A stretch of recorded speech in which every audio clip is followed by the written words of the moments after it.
За сайн байцгаана уу та бүхэндээ миний анхны реакшныг үзэж байгаад баярлалаа. Та бүхэндээ зориулаад би өөрийнхөө Facebook найз Graham Stephan-ыг энэ удаагийн реакшн дээр яаж энэ хүн 20 дэх наснда саятан болчихвоо. Гол нь яаж ингэж гоё шудраг хөдөлмөрөөр хүмүүс одоо хүссэн амьдралдаа урьж хоббигоор амьдраад идэм бэ. Энэ талаар бас монголчуудад танилцуулах гээд за энэ хүний талаарх видеог та бүхэнд орчуулга хүргэж байна л та. За энэ хүн маань яагаад ийм сэдв сонгочвоо гэхээр би өөрөө маш их үйл хөдлөгч юм уу.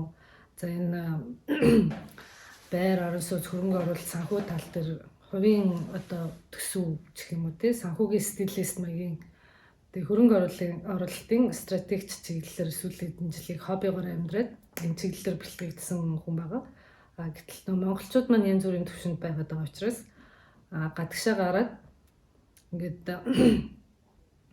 гоё ажил хийгээд өндөр цалинтай ажилтгал юм бол баяжчих юм байна, байр машинтай болоод Монголдо сайхан амьдрах юм байна гэж жинхэнэ үнэт баялгуудаа ойлгохгүй энэ тэнд явж гацаад эргэж хараад ингээд карьергүй цана хуримтлуулсан мөнгөж байхгүй тэг насан нэггүй болоод идэг тэр хөшрөлтөндөө зориулж бэлтгэсэн ч юмгүй. За тэг жинхэнэ нөгөө нэг мөнгөөр үнэлэгддэггүй эд баялгуудаа бүгдийг хайж гараа таньж мэдхгүй газар за тусалж дэмжих хөнгөө орчилд ороод тийм хэцүү байдалд их ороод байгаа. Гэхдээ би энэ визний бизнесээр бол зүйдэн саяын эргэлттэй за энэ төгрөгөөр биш шүү. За иймэрхүү бизнес хийж үзчихсэн маш олон хүмүүс тусалж юм гадаад руу сурч боловсрох дэлхийн иргэн болоход нь туслах гэж оролдчихсэн. Тэгээ энэ бүх одоо 10 хэдэн жилийнхаа үр дүнг эргээд харж байхад энэ бүх хүмүүс зөв туслах хэрэгтэй байна гэсэн үднэс би энэ мэдээллүүдийг бэлтгээд байгаа шүү. Та нарт танилцуулах гэж байгаа Graham Stephan гэж залуугийн талаар 26 наснда саятан болсон юм залуу юм байна. За бичлэгээ тавья. За чамин загснууд болон шүрний зураг аваад нэг зураг нь $1 13 настайгаас ахуулаад энэ загсны дэлгүүрүүд зардаг гэсэн байна. За ингээ 10 дахин жилийн дараа саятан болчихжээ. Загсны зургийг зарсаар байгаа саятан болцсон юм уу гинэ. Тэгсэн чи гүйл юм байна л да. Юм их сонин салбар сонгосон юм байна. Тэг яаж саятан болчихвоо гинэ. Тэгсэн чи за энэ их мөнгийг олохын тулд за баахан хүн хулигдсан юм уу? За нэг нөхрийнх нь ард нуруу хутга шаасан юм уу? За нэг баахан хүмүүстэй драма тоглож иж бөө адал явдал болж иж ингэж баяжсан юм уу гэсэн чинь үгүй чи яг л шудраг хөдөлмөрөөрөө баяжсан юм байна гэнэ. За энэ дараагийн баяжих хүн яг энэ аргыг нь хэрэглэх юм бол чийч болно. Бид нар бүгдээрээ байж болохоор юм байна. 20 дэх наснда яаж саятан болох вэ? Яаж энэ залуу ингээ сая $26 таад байгээд 29 наснда ингээ 6 сая болтол нөсгчвөө гинэ. За тэгвэл энэ юу игээд ингээ сая $1 хийцэн болоо гэсэн чи энэ хүн төрөлхтөн бүр үүсгээс ахуулаад энэ хөрхөн хүүхэлтэй идэх штэ флэнс ингээ бүр чулуун зэвсгийн үеийн нөхдүүд гардаг. Бараг хүн гэдгийг мэдснээс ахуулаад хүнд чинь тийм анхдагч хэрэгцээ оромж цас борооноос хорогдох ийм байрны хэрэгцээ гэж байдаг юм. Энэ хүний анхдагч хэрэгцээ буюу за байр орон сууц холбоос угаасаа ойлгомжтой тийм. Энэ дэлхийн нийтийн бараг 90% сайтнууд нь ер нь бол үйл хөдлөлтөй заавал ямар нэг байдлаар холбоотой байдаг гэж шүү. Тэгэхээр энэ үйл хөдлөлөөр баяжсан залуу юм байна. За энэ баяжсан хүмүүсийн төлөөлөл гэвэл Роберт Кийосаки байна. За тэгэл Трамп ч юм уу бидний мэддэг юмнууд гэдэг юм байна. За энэ үйл хөдлөлтөөр тийм нэг дотоод үнцэн гэдэг нэг тийм сони юм бид юм л да. Яаж ч байсан ингээл тэрний хэрэгцээнд байгаа хүмүүс байгаад идэг юм байна л да. За энэ нөхөр яасан 11 онд нөгөө нэг Global GFC буюу хямралын үеэр Америкууд ч бахан байраа зарцгаагаад байрныхаа жинхэнэ үнийг бүр навс угаасан юм биш үү? За тэгээ энэ үеэр чи ерөөсөө түрээслэл ерөөсөө тэр зээл мэйл моргэж тэр лизм сонирхон байхгүй болол хоостой гоё унсан биш үү? 8 саяын зах зээл нь арыг 600 төгрөг атсан. Хөөх тэг хүн болгон байраа зарн л гэдгсэн чи ах хүн байхгүй нэг сайхан огцомдрог болсон байна. Үнэл болсон юм байна. За ингээ гой нөгөө яхаж буцахгүй хатагтай нар кинонд гардаг шиг тийм гой хауснууд ер нь бол жинхэнэ үнээсээ маш олон дахин багассан байна. Би бас энийг яг санаж байна л да. 2010 онд яг Америкт очиж байхад ер нь 50-70 мянган байрууд л байсан. Нүдэн дээр ингээл 120 мянга болол ирчихсэн. Энэ яг 250-аас 300 мянган байруудыг 50 мянгаас 60 мянгаас аваад эхэлсэн юм байна.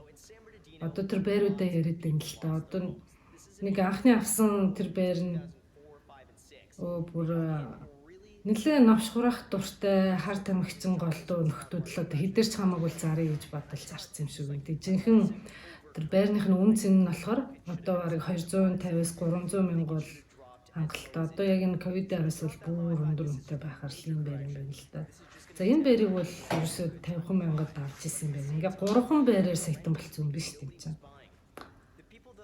За ингээд $250 гэж бодож байна. Ингээ 250-аас 350 мянган байрыг ингээ 60-аас 70 мянгад авах боломжууд гарч ирээд. За ингээ 3 газар хашир байр авсан юм. Жинхэнэ үн цэнийг өөрөө ингээ салбарт нь ажиллаж исэн залуухан жоох хөвгт болохоор яг мэдчихлээсэн юм л да. За энэ чинь ингээ ийм хямдхан орж ирж байгаа юм бол за энийг чи авчиг гэдэг энэ авсан л юм. Тэг буцаага төрөслүүлчихээр хааштай нөө зээлээ төлөвлөж чинь л да. Тэг тэр үеэр бол надад бас яг ингэж 50-аас 70 мянгаар тэр Атланта эднэрт авах боломжууд байсан. Чикагогийн байрууд ч гэсэн гоё 70 мянга дотор л байсан л да. Тэг Америкийн баахан компаниуд Австрали руу ороод ирсэн байр авах юм бол гоё дийлүүд биш үгээл орж ирдэг. За энэ нөө баахан байруудаа л яриад байна. Яаж авсан нар яас хөрх юм бэ? Тэг энэ залууг анх манай хүү надад танилцуулчихсан юм. Ютубер залуу сар болгон $100 мянган олдог гинэ гэд. Тэг би ч нэг за энэ юу гэж юм хөөх 60 мянга байсан чинь ингээ 250-аас 280 мянгаар үнийн өсөлт явсан байна. За энэ үнийн өсөлтийн бахан графикууд яваад ингээд нөгөө авсан байр нь 295 мянга хүрч 250 мянган юм бахан байрт болцсон юм. Тэг болж штий баг 4 дахь өсөлт явна гэдэг чинь. За хөдөлгөөний сайхан жарлуу унаад. За дараагийн байраа 72 мянгаар тэрний дараагийнх нь бас нэг хэдэр авсан гэдэг. Тэгээд YouTube-ээс 100 мянга бас олд юм байна. За байж юм. Бахан орлогуудаа 6 төрлийн орлого олж эхэлснээр бичсэн байна.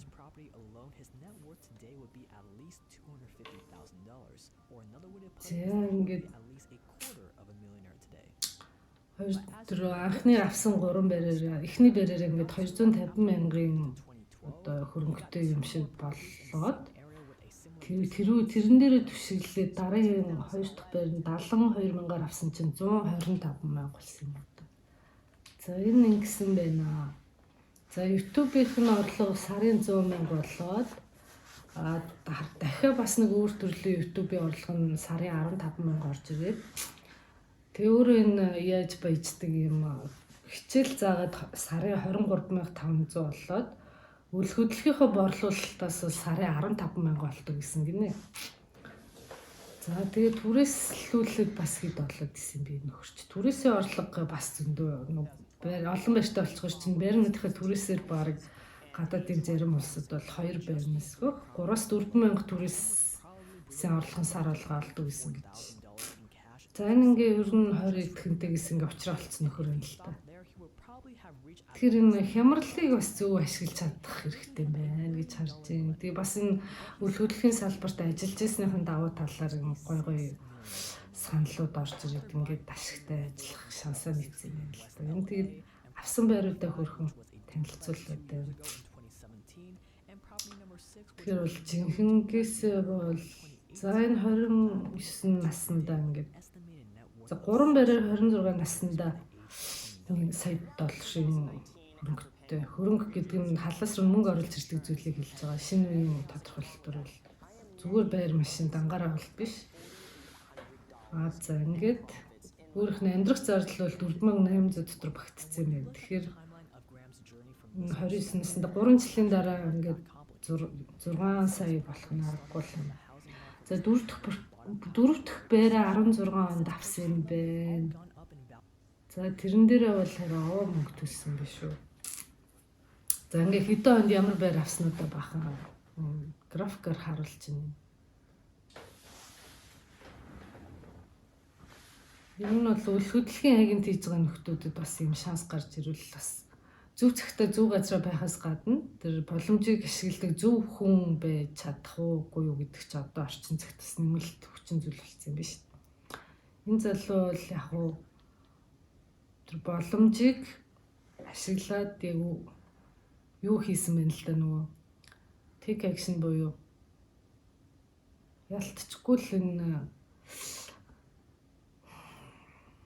үйлдэл хийж яж өрн байж дигнэ. Тэгэхээр юмаа мэдчихсэн ч гэсэн үйлдэл хийх хэрэгтэй юм. За энэ 3 дахь байраа 125 мянгаар аваад 4 дахь байраа бүр 780 мянгаар аваад 5 дахь байраа бүр хэдээр авсан юм бэ?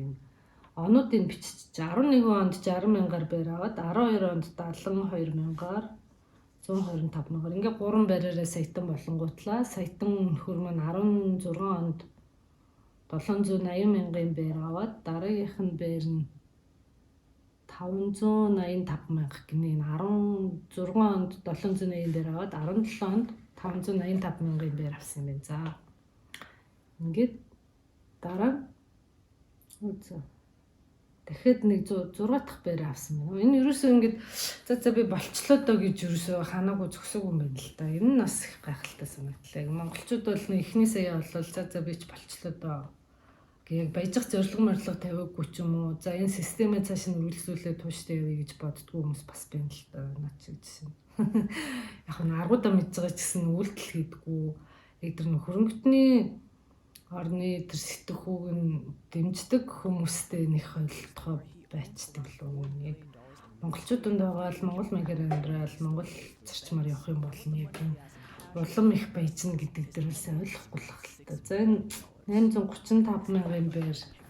За дараагийнх нь 18 онд авсан байна. Ингээд 4 саяын портфолио буюу 4 саяын байрны эзэмшдэг юм ном гаргаж ирсэн юм байна.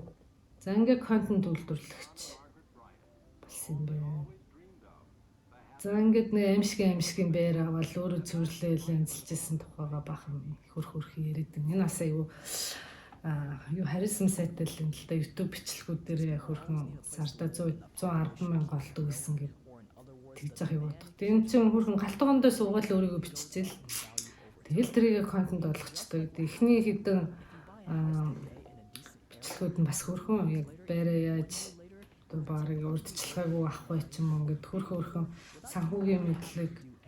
За яг энэ хөрөнгө гэдгийн талаарх зөв ойлголт эднэр эхний эдэн бичлэгүүд нь бол хангалттай байсан. Одоо сүүлийн эдэн бичлэгүүд нь харин үл хөдлөхөөсөө илүү нэг хувьцаа ойлгоо орж бүтлэхгүйтэй сая ковид үеэр хувьцаануудаа болохоор шидээл.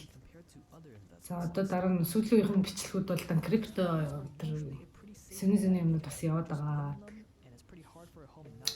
Тэгээ саятангүй ямар зарцуулалттай амьдэрдгүү өднөр гэсэн чи бараг манусаас хямдхан амьдэрдэг ч байгаа ш. Орой хоол нь $2.90.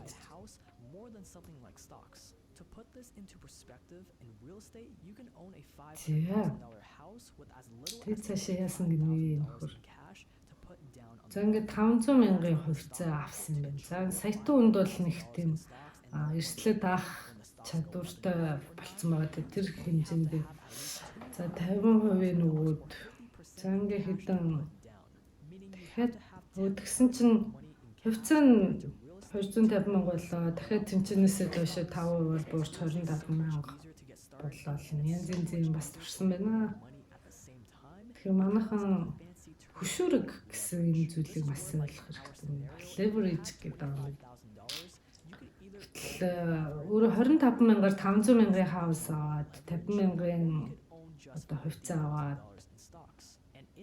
за 25 мянгаар чинь байранд хийхэд ингээ 20 мянгаар байнга өсдөг. Жилдээ 4% одоо ашиг нөлөөхөд 20 мянгаар байнга жил бол өсчдөг бол хувьцаа за жишээ нь 25 мянгаар 50 мянган хувьцаа болоо. За 8%-аар өсгөж чадлаа гэхэд за 4 мянгаар өсдөг юм. Тэгэхээр яаж ч утсан байр нь бол 5 дахин өндөр ашигтайгаар юм гэж. хурдсгуур хэрэгжилсэн байна л да. Тэгэхээр бээр авахтай яг нэг 20% урдчилгаа идэж тавьчвал зүгээр гэдэг. Энэ хөшөөргүүдээ бас ярилээ. Зэн зээлийн талаарх ойлголтууд чинь гэдэг тийм 500 мянган байрнаас чинь 25 мянган төлөө орчхоор 475 мянган зээлэхэр зарим үнэ нөгөө сэтгхүүд багтгаар үл тамтай байна л дээ. Одоо монголоор бол тэр бүм байтугай төгрөг гэдэг чинь тийм амар одоо дээр үеийн сэтгхүүтэй хүмүүст бол энэ чинь зээлээ даваад ашигтай ажиллаад цаана сайхан амьдрах мөнгө суглаа. Тэгээ зээлээ буцааж өгöd гэдэг чинь бол бас яг санхүүгийн боловсролтой үнэл хийх ажил юм л да. Өөр хүн болон чи тэр бүм төгрөгийн зээлэхээр шүн нөштэй авахгүй юм. За энэ ямар чадварууд гэдэгтэй санхүүгийн боловсролоор хөшөөргөө ойлгочоод дараагийнх нь гуравт нь бол энийг ур чадвар шаардлагатай гэж үгүй. За ямар чадвар шаардлагатай юм.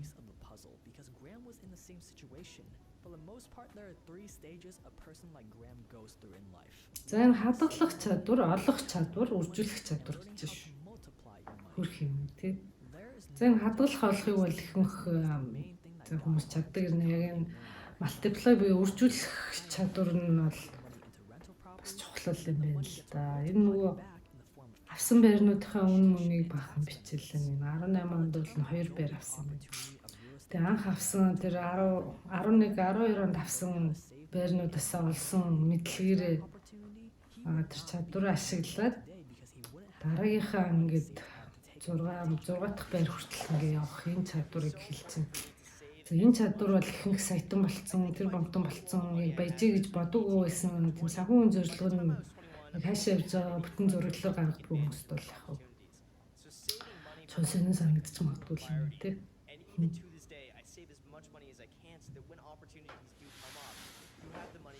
Тэгэхээр ямар ч гэсэн энэ үржүүлэх чадвартай хүмүүсийг би нэлээд баяжих туртай ч юм уу. За баян болох шаардлага зорилгоо ухаарсан юм хүмүүс юм гэж бодож байна. Миний хувьд бол яг өөрөө бас тийм амар хэрэгцээ өндөртэй хүн биш. Тансаг ирэлтэй гэхээс илүү их гангараа гэхээс илүү хэрэглээ сонирхдаг хүн болохоор. Энэ санхүүгийн минималист хүн гинэ. За тийм хүмүүс бол хоригдлол бол үүсгэж чаддаг. Хятадууд бас их мундаг штеп энэ тал дээр. Тэр яг бас суурин соёлоор гişэлтэй хамаатай. Гэхдээ дээр үеийн нүүдэлчин монголчууд бол бас нэлээд минималист талтай байсан юм шиг санагдаж байна. Гэхдээ тэр нь хит хөгжөөд ингээд суурин иргэншлийн олон байр мэр гэхээр бас ойлгохгүй нүгөө явж байгаа хүмүүс л. За ямар ч сайл тэнхлэхээс ахуулаад хаашаа явсан жилийн 100 мянгаас дээш олдог болцсон хүн тэгээ 200 мянгыг яаж хадгалах вэ гэнэ? За жилийн 100 мянгаас дээш болдог хүн. За энэ олон зуун мянган хоригдлол үүсгэхийн тулд яг талаар хөрх юм яг л юм л та. За тэгээ зарчмаа ойлгоцсон хүн тэрийг ашиглаад ингээд баяжих талаар нэлээх юм ярьж байна. Тийм ихэнх орлогоо бол YouTube контентоор олж исэн болохоор хөрхөн гаражиндаа сууж байгаа л машиндаа сууж байгаа л галтгоондоо суужснаа л бахан контентуудаа хийгээд исэн юм. Яаж ингэ сая хийсэн үл хөдлөхийн салбар ирсэн юм. Яаж үл хөдлөхийн агент хойштой залуу ямар зарчмаар ингэ баяждаг юм. За зүгээр миний бодлоор бол энэ Америкт бол болж л юм л да. Монголд одоо тэгж яг хувьцаагаар ч юм уу үл хөдлөхөр товлолт хийгээд байгаа 20 эдтэй хөхтөхөр нэг л өмчлөхгүй л Монголд ч зээлийн хүн өндөрлөхөөр ийм зээлэн дээр түшгэлсэн хөшөөргүүд ашиглана гэвэл яг эрт гадагшаа гарсан хүмүүсийн үед бол бас боломжтой юм тийм. За энэ дүгнэлт хэлээ. За энийг танилцуулсан бас нэг аз л уу. За хэрвээ энэ хүн анхны маань reaction таалагдсан бол лайк and share тэгээд комментээ заавал үлдээгээрэй. Би та бүхнээс за дараагийн дугаарт ямар алдаршныг илүү танилцуулмаар байгаагаа мэдмээр байна. Тэгэхээр миний өөрийн маань бас шүтэж явдаг мундаг одоо амжилтанд хүрсэн үйл хөдлөлийн гөрөнүүдээс бас та бүхэн сонголт хийвэл би маш гоё түүхүүдээс нь тэг жинхэнгээсээ чиний ч миний ч бидний хэрэгжүүлж чадхаар аргаар жишээ нь энгийн аргаар шудраг хөдөлмөрөөр баяжсан за зөвхөн баяжих зорилго нь биш байсан ч гэсэн маш гоё амжилтанд хүрэх боломжтой. Ийм хоббигоор амьдрах энэ эрх чөлөө рүү зөвхөн санхүүгийн биш сэтгэлгээний эрх чөлөөрүүд өгөхөд нь нэмэр болцгой контентуудад би монгол хэлээр та бүхэндээ дэлхийн мэдээллийг монголжуулаад та бүхэндээ холын мөрөөдлийг чи ойрын зорилго болгоход туслая. За ингээд доор коммент заа олуултгаарай. Баярлалаа.